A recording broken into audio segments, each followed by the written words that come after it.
नमस्कार, मैं हूं अंजू पंकज। खबरों की खबर में आपका स्वागत है। आप देश के प्रधानमंत्री को गाली दे सकते हैं, देश के गृह मंत्री को गाली दे सकते हैं, भारत की सेना को अनाप शनाप बोल सकते हैं, भारत और देश की सरकार के खिलाफ जहर उगल सकते हैं और आपके खिलाफ कहीं कोई कार्रवाई नहीं होगी। तो अब इस गलतफहमी में मत रहिएगा। देश के दूसरे राज्यों का तो पता नहीं, लेकिन कम से कम उत्तर प्रदेश में योगी सरकार तो इस तरह की बेहुदा हरकतें कतई बख्शने के मूड में नहीं है। योगी के चाबुक का शिकार इस बार हुई है जामिया मिलिया इस्लामिया यूनिवर्सिटी की लॉ की छात्रा महूर परवेज।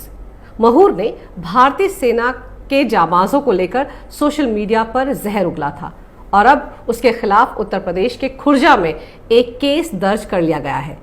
उस पर भारतीय सेना और सरकार के खिलाफ दुर्भावना प्रदर्शित करने के साथ साथ दो समुदायों के बीच शत्रुता बढ़ाने वाली धाराओं के तहत केस दर्ज किया गया है।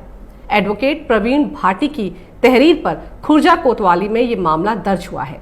अपनी घृणा भरी मानसिकता और बदजुबानी की कीमत अब महूर परवेज को चुकानी होगी। आपको बताती हूँ कि पूरा मामला दरअसल क्या है। महूर परवेज ने हंदवाड़ा में शहीद हुए जांबाजों को अपमानित करने वाली एक पोस्ट अपने इंस्टाग्राम आईडी पर डाली थी, जिसे उसने कई दूसरे सोशल साइट्स पर भी शेयर किया था। इस पोस्ट में उसने हंदवाड़ा के सभी शहीदों को वॉर क्रिमिनल यानी युद्ध अपराधी कहा था। मोहतरमा को लगा था कि ये पोस्ट करने के बाद वो आसानी से बच निकलेगी, लेकिन ऐसा नहीं हुआ। दरअसल बच निकलने की इसी सोच, कुछ भी कर लो कोई कार्रवाई नहीं होगी, इसी सोच ने महूर जैसों की देश विरोधी मानसिकता को हवा दी है। वैसे आजकल जामिया की लड़कियों ने जेएनयू को काफी पीछे छोड़ दिया है। वो लगातार एक के बाद एक करके अपनी हरकतों और करतूतों से सुर्खियां बटोर रही हैं। अभी सफूरा जरगर का मामला चल ही रहा है। वो दिल्ली की तिहाड़ जेल में 6 नंबर वार्ड में बंद है। उस पर यूएपीए के तहत देश विरोधी गतिविधियों में शामिल होने का संगीन आरोप है। वहीं अब सारी लाइमलाइट लॉ की छात्रा महूर परवेज ने बटोर ली है। महूर परवेज ने हंदवाड़ा में शहीद हुए भारतीय सेना के जांबाजों को न सिर्फ वॉर क्रिमिनल बताया था, बल्कि इस पोस्ट में इस बात पर भी हैरानी जताई थी कि देश की सुरक्षा में तैनात जवानों के शहीद होने पर इतना महिमा मंडन क्यों किया जा रहा है, जबकि वो तो युद्ध अपराधी हैं। साथ ही भारत पर कश्मीर के लोगों के मानवाधिकारों का हनन करने का आरोप भी मढ़ दिया था।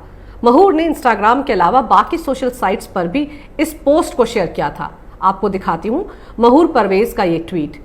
महूर परवेज ने लिखा था, आप सभी युद्ध अपराधियों का महिमा मंडन क्यों कर रहे हैं? इन ताकतों ने कश्मीर में 70 सालों से अवैध रूप से घोर मानव अधिकारों का उल्लंघन किया है और फिर भी कश्मीर को आजाद कराने के लिए बंदूक उठाने वाला आप ही के लिए आतंकवादी है और ये शहीद है। ये कैसी बात है? ये ट्वीट दरअसल जैसे ही वायरल हुआ और महूर मोहतरमा को असलियत समझ में आई तो उसने इस ट्वीट को तुरंत अपने ट्विटर अकाउंट से हटा लिया, लेकिन तब तक कुछ लोगों ने इस ट्वीट का स्क्रीनशॉट ले लिया था। महूर के ट्वीट पर मचे बवाल के बीच उस कंपनी का ट्वीट भी आ गया जहां महूर बतौर इंटर्न आजकल काम कर रही थी। खैतान एंड कंपनी ने ये ट्वीट कर अपनी सफाई पेश की। There has been a tweet related to the recent unfortunate incident in Kashmir purportedly by a member of our firm. This is to clarify that the person was a student intern in October 2019 and has no connection with the firm anymore, formal or informal whatsoever. Company ने साफ कर दिया कि महूर ने अक्टूबर 2019 में बतौर student intern उनके साथ काम किया था, लेकिन अब वो उनके साथ किसी भी तरह से जुड़ी हुई नहीं है। महूर के इस ट्वीट के बाद तो उसके पक्ष और विपक्ष में लिखने वालों का सोशल मीडिया पर तांता लग गया।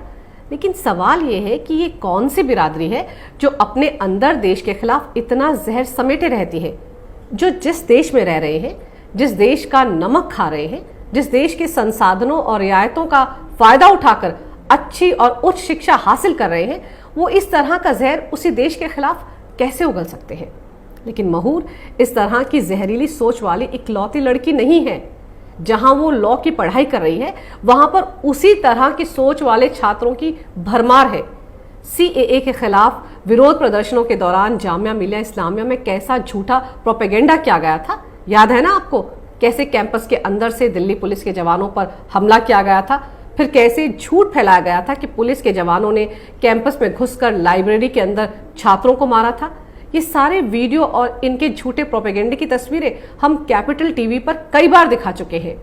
महूर के अलावा आप अगर ट्विटर पर नजर डालें तो भारतीय जवानों की शहादत का अपमान करने वाली सेकुलर बिरादरी ने बाकायदा हाहा हैशटैग भी ट्रेंड किया था।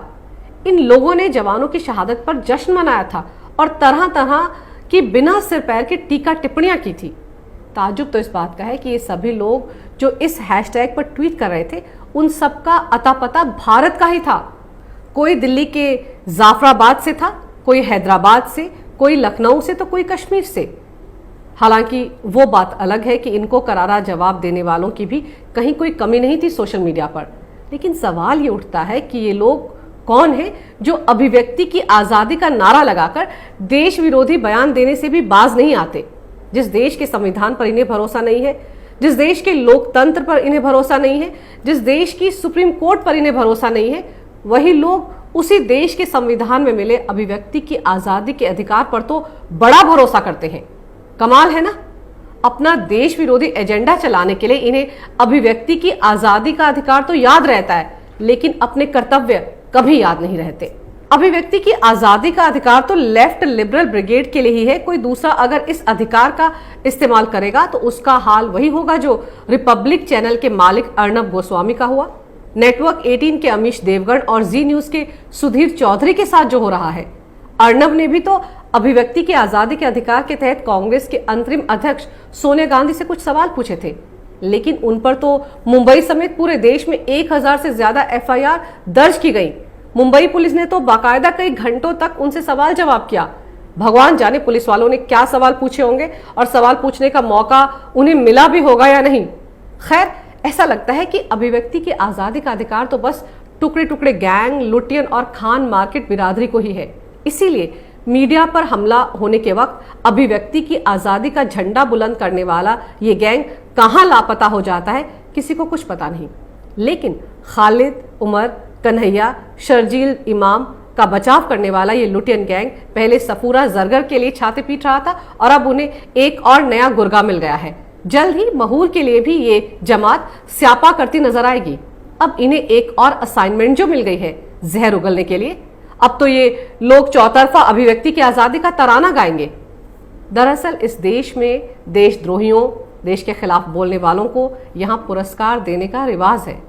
जिस पत्रकार ने भारत के खिलाफ, भारत की सेना के खिलाफ, कश्मीरी आतंकवादियों के समर्थन में रिपोर्ट लिखी उसे पद्मश्री दिया जाता है, और जो देश से प्यार करने वाले होते हैं उन्हें हीन भावना से देखा जाता है।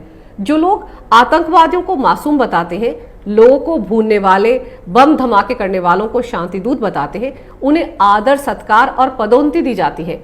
नक्सलियों का साथ देने वाले, संसद पर हमला करने वालों को, क्रांतिकारी बताने वालों को स्कॉलर कहा जाता है। तो ऐसे में महूर परवेज जैसे लोगों को इससे प्रेरणा मिलती है कि भारतीय सेना को आप कातिल कहो, शहीदों को वॉर क्रिमिनल बताओ और आतंकवादियों को क्रांतिकारी बताओ, तो दिल्ली के सोशलाइट सर्कल, लुटियन गैंग में जगह आसानी से मिल जाएगी। दरअसल ये देश ही ऐसा है जहां हिंदुस्तान को गाली दो तो आपको सत्कार मिलेगा। लेकिन समझने वाली बात यह है कि आखिर ये माहौल बना कैसे। दरअसल इसके पीछे एक घटिया सोच है, एक निम्न स्तर की राजनीति है।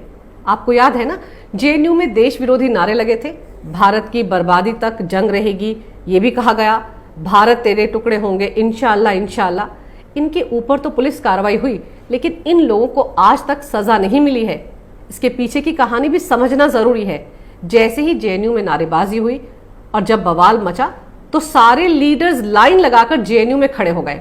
राहुल गांधी भी पहुंच गए और कहा कि ये अभिव्यक्ति की आजादी की बात है। क्या वामपंथी, क्या सोशलिस्ट, क्या मुस्लिम लीडर्स, क्या मौलवी, क्या मौलाना, सब एकजुट हो गए। ये इतने बेगैरत हैं कि ये भी नहीं सोचा कि JNU में आखिर हुआ क्या था। JNU में संसद पर हमला करने वाले अफजल गुरु की बरसी मनाई जा रही थी। आतंकवादी की बरसी, जैसे कि वो कोई भगत सिंह या चंद्रशेखर आजाद हो। तो आतंकवादियों की बरसी मनाने वाले तो ऐसे ही नारे लगाएंगे, और बुद्धि को गिरवी रख देने वाले नेताओं ने, जिन्होंने इस देश पर 70 साल तक राज किया, अगर इन लोगों ने ये कहा होता कि देश के खिलाफ, देश की सेना के खिलाफ एक शब्द भी बर्दाश्त नहीं किया जाएगा, तो उसके बाद कभी भी किसी की ये हिमाकत करने की हिम्मत नहीं पड़ती। लेकिन वोट बैंक के भूखे नेताओं की मजबूरी देखिए, वो JNU में उस मजमे का हिस्सा बन गए जहां खुल्लम खुल्ला ये कहा गया कि हिंदुस्तान की आर्मी रेपिस्ट आर्मी है। हैरानी की बात यह है कि इस तरह का दुस्साहस करने वाली प्रोफेसर आज भी जेएनयू में पढ़ा रही हैं। अब सोचिए कि कैसे कैसे स्टूडेंट ये पैदा कर रही होंगी। कौन भूल सकता है कि जब मुंबई धमाके के मास्टरमाइंड आतंकवादी याकूब मेमन को फांसी दी गई, तब सुप्रीम कोर्ट को रात के 2:30 बजे खोलना पड़ा था। बड़े बड़े वकील, बड़े बड़े नेता सब उसे बचाने के लिए पहुंच गए थे। मुंबई में इतने सारे लोग मारे गए थे। दाऊद इब्राहिम के गुर्गों ने पाकिस्तान के इशारे और पैसे पर इस नरसंहार को अंजाम दिया था, लेकिन ऐसे खूंखार आतंकवादी जिसे कोर्ट ने सजा सुना दी थी, उसे बचाने के लिए ये सेकुलर ब्रिगेड खड़ा हो गया। और हैरानी की बात यह है कि ये सब करने के बाद भी ये कितनी बेशर्मी के साथ वोट मांगने भी पहुंच जाते हैं। उसकी वजह यह है कि हिंदुस्तान की पब्लिक की मेमोरी बहुत शॉर्ट है। हम भूल जाते हैं, गलतियों को भुला देते हैं, गुनाहों को भुला देते हैं। इसीलिए राहुल गांधी की ये हिम्मत हो जाती है कि वो भारत के टुकड़े करने वालों के साथ खड़े हो जाते हैं।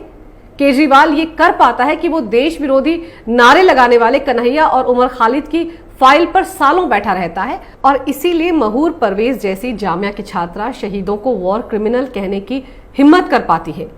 यही वजह है कि शर्जील इमाम जैसे लोग देश में पैदा हो रहे हैं। हिंदुस्तान को ऐसे लोगों से सतर्क रहना चाहिए। हमें याद रखना चाहिए कि कौन वो लोग हैं जो भारत की एकता, भारत की अखंडता, भारत की सेना का निरादर करते हैं और बड़ी आसानी से राजनीति में जिंदा रहते हैं। प्रजातंत्र में ऐसे लोगों को मारा तो नहीं जा सकता, लेकिन इन्हें सबक जरूर सिखाया जा सकता है। जिस दिन देश के लोग ऐसे देशद्रोहियों और उनके साथ खड़े होने वालों की जमानत जब्त करना शुरू कर देंगे, तो इनकी बोलती बंद हो जाएगी। अगर आपको मेरा ये वीडियो अच्छा लगे तो कृपया इसे लाइक करें, शेयर करें।